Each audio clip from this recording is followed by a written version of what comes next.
Bismillahirrahmanirrahim. Assalamu alaikum.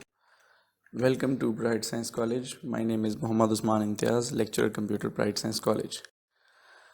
In today's lecture we are going to discuss basic structure of C. C language में हम ये देखेंगे कि कौन कौन से structures हैं और किन structures का इस्तेमाल करके हम एक C program लिख सकते हैं. तो जी स्टूडेंट, सबसे पहले हम स्ट्रक्चर की बात करते हैं. The format of writing a C program is called structure. कि स्ट्रक्चर क्या होता है कि सी प्रोग्राम लिखने का जो तरीकाकार है, जो फॉर्मेट है, वो हम स्ट्रक्चर कहते हैं उसको. बेसिक स्ट्रक्चर के अंदर कौन कौन सी चीज़ आती है? बेसिक स्ट्रक्चर के अंदर 3 चीज़ें आती हैं. सबसे पहले प्री प्रोसेसर डायरेक्टिव, दूसरी चीज़ मेन फंक्शन और तीसरी चीज़ प्रोग्राम बॉडी जो सी स्टेटमेंट्स वाली होती है. प्री प्रोसेसर डायरेक्टिव से स्टार्ट करते हैं. वो क्या होता है? प्री प्रोसेसर डायरेक्टिव वो इंस्ट्रक्शंस होती हैं जो हम कंपाइलर को देते हैं before beginning of the actual program. Program के स्टार्ट होने से पहले हम अपने कंपाइलर को कुछ इंस्ट्रक्शंस देते हैं, और कंपाइलर का जो इंस्ट्रक्शंस हैं इनको हम कंपाइलर डायरेक्टिव भी कहते हैं. हमेशा ये प्रोग्राम के स्टार्ट पे लिखी जाएंगी और ये इनके साथ हैश का साइन या सिंबल इस्तेमाल होता है. तो प्री प्रोसेसर डायरेक्टिव आपके C++ कंपाइलर का हिस्सा है जो क्या करता है कि प्री प्रोसेसर की इंस्ट्रक्शंस को प्रोसेस करता है. तो प्री प्रोसेसर डायरेक्टिव हमारे पास 2 तरह के होते हैं. एक है इंक्लूड और दूसरा है डिफाइन. तो पहले हम इंक्लूड डायरेक्टिव की बात कर लेते हैं कि इंक्लूड डायरेक्टिव क्या होता है. तो ये जो है, ये जैसा कि आप जानते हैं कि हर प्रोग्राम के स्टार्ट पे कुछ हेडर फाइल्स होती हैं जिनको हम लाइब्रेरी कहते हैं. इंक्लूड डायरेक्टिव उन लाइब्रेरीज तक प्रोग्राम को एक्सेस देने के लिए इस्तेमाल किया जाता है, शामिल करने के लिए. हर लाइब्रेरी के अंदर मुख्तलिफ फाइल्स होती हैं जिनके अंदर कुछ ना कुछ इंस्ट्रक्शंस मौजूद होती हैं, कुछ काम मौजूद होते हैं. तो इंक्लूड डायरेक्टिव जो है वो हमारे कंपाइलर को बताता है कि हमारे जो स्टैंडर्ड आइडेंटिफायर्स हैं जो हम आगे इस्तेमाल करने वाले हैं उनका मतलब कहाँ से ढूंढना है, उनका मतलब क्या है. फॉर एग्ज़ाम्पल जैसे hash include standard input output, जब आप इसको इस्तेमाल करेंगे तो इसकी वजह से क्या होगा, आप स्कैन एफ और प्रिंट एफ को इस्तेमाल कर सकेंगे. और आप आसान लफ्ज़ों में अगर समझा जाए तो आपको ख़ुद बताना नहीं पड़ेगा कि इनका प्रिंट एफ और स्कैन एफ का मतलब क्या है और ये कहाँ से इस्तेमाल होते हैं. फिर उसके बाद जो दूसरी एग्जांपल है वो कंसोल इनपुट आउटपुट.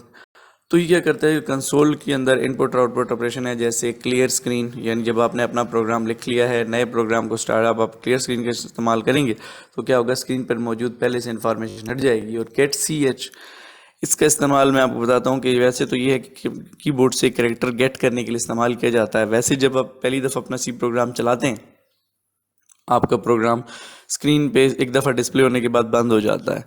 आप चाहते हैं कि आप अपनी इन्फॉर्मेशन देख सकें, तो ये गेट CH जो है स्क्रीन को तब तक रोके रखता है जब तक आप अपनी इन्फॉर्मेशन पढ़ते नहीं, और जैसे ही आप कोई बटन दबाते हैं तो ये बंद हो जाता है. क्योंकि इसके नीचे लिखा हुआ, आपने देखा हो कभी, तो नीचे लिखा हुआ होता है प्रेस एनी की टू कंटिन्यू. अच्छा स्टूडेंट्स, यहाँ एक और बात ये कि अगर वैसे तो आपने देखा कि जो आपकी लाइब्रेरीज़ हैं ये रेक्टेंगुलर जो ब्रैकेट्स हैं, एंगुलर ब्रैकेट्स हैं, उनके अंदर इस्तेमाल होती हैं, लेकिन हम इनको चाहें तो डबल कोटेशन में भी इस्तेमाल कर सकते हैं. पहचान ये है कि अगर ये आपकी एंगुलर ब्रैकेट्स यानी लेस देन और ग्रेटर देन के अंदर है, इसका मतलब है ये प्री डिफाइंड है, ये पहले से डिफाइंड है. लेकिन अगर यही लाइब्रेरीज़ अगर आपको डबल कोटेशन में नज़र आती हैं तो इसका मतलब ये है कि ये यूज़र डिफाइंड लाइब्रेरीज़ हैं. नेक्स्ट चीज़ जो हम डिस्कस करने वाले हैं वो है डिफाइंड डायरेक्टिव. डिफाइंड डायरेक्टिव किसी भी कांस्टेंट को डिफाइन करने के लिए. कांस्टेंट में पहले मैं आपको बता देता हूँ कि होता है क्या. देखो हमारे पास 2 तरह की वैल्यू होती है. एक होती है वेरिएबल जो ड्यूरिंग प्रोग्राम एग्जीक्यूशन चेंज होती है, और एक होती है कांस्टेंट जो कि प्रोग्राम एग्जीक्यूशन के दौरान सेम रहती है, अपनी वैल्यू चेंज नहीं करती.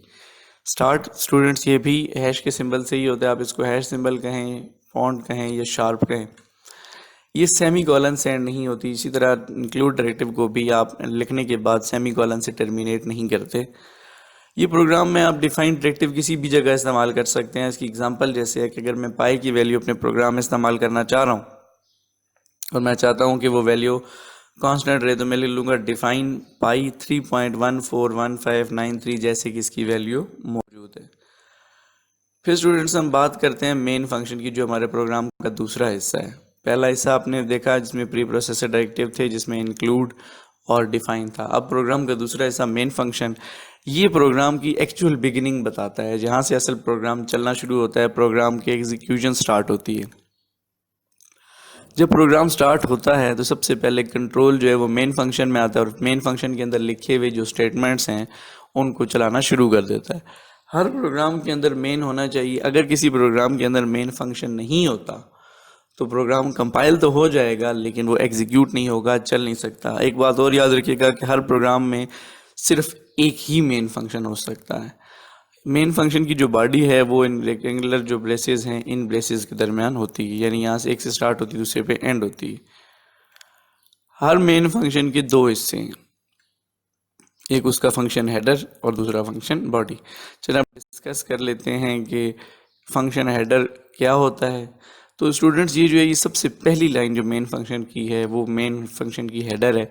इसके अंदर तीन हिस्से होते हैं, पहला उसकी रिटर्न टाइप, दूसरा उसका फंक्शन का नाम और तीसरा उसके आर्ग्यूमेंट्स। तो रिटर्न टाइप जो है ये वो वैल्यू बताता है जो आपके फंक्शन रिटर्न करेगा। जैसे जो आपने फंक्शन लिखा है तो उसके नाम के साथ फॉर एग्जांपल इंट मेन, इसका मतलब है ये मेन की जो फंक्शन है इसका नाम है इंट, इसकी रिटर्न टाइप है यानी इंटीजर वैल्यू रिटर्न करेगा। लेकिन अगर उसके साथ वॉइड लिख दिया गया है तो ये कुछ चीज़ रिटर्न नहीं कर सकता, मैसेज डिस्प्ले करने के लिए इस्तेमाल किया जा सकता है। यानी उसका जो नाम है उससे पहले उसकी रिटर्न टाइप बताती है कि किस किस्म का फंक्शन है, क्या वैल्यू रिटर्न करेगा। देन उसका नाम आता है फंक्शन का नाम। मेन फंक्शन की हम बात कर रहे हैं तो इस सिचुएशन में उस फंक्शन का नाम मेन ही होगा।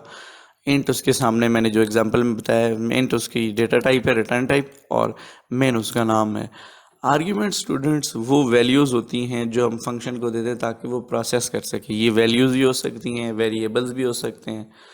आर्ग्यूमेंट्स को हम जब पैरेंथेसिस के अंदर लिखते हैं तो उनको एक दूसरे से सेपरेट करने के लिए हम कॉमा का इस्तेमाल करते हैं। यानी सपोज ए है कॉमा बी कॉमा सी, इसी तरह। नेक्स्ट जो चीज़ हम डिस्कस करने जा रहे हैं वो है फंक्शन की बॉडी। तो जो लॉजिक का प्रोग्राम है यानी प्रोग्राम के अंदर जो उसकी फंक्शनैलिटी है वो इसके अंदर लिखी जाती है।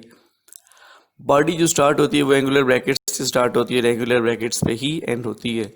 हर स्टेटमेंट के अंदर स्टेटमेंट टर्मिनेटर या सेमी कॉलन जो होता है वो स्टेटमेंट टर्मिनेटर को कहा जाता है। जब आपका कंपाइलर स्टेटमेंट टर्मिनेटर को लाइन के एंड पे देखता है तो समझ जाता है कि ये लाइन यहाँ एंड हो गई और नेक्स्ट लाइन जो है वो नेक्स्ट से शुरू होगी। लेकिन अगर आप स्टेटमेंट टर्मिनेटर मिस कर देते हैं तो आपके एरर्स आना शुरू हो जाते हैं जिनको हम सिंटैक्स एरर कहते हैं।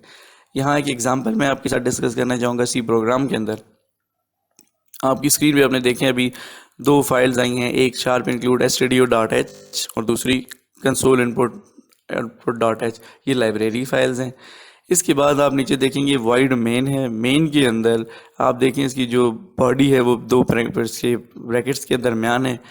a इज इक्वल टू 5 जो है ये एक स्टेटमेंट है। इस तरह और भी स्टेटमेंट हो सकते हैं, प्रिंट एफ, हेलो वर्ल्ड, कोई भी और ही मुख्तलिफ स्टेटमेंट्स हो सकते हैं। तो जो यहाँ तक बच्चे हमारी बात थी वो कंप्लीट होती है। Thank you for watching. अगर आपके जहन में कोई सवाल हो, कोई कन्फ्यूजन हो तो आप अपने ग्रुप में डिस्कस कर सकते हैं, मुझसे बातचीत कर सकते हैं। अपना ख्याल रखिएगा। अल्लाह हाफिज़।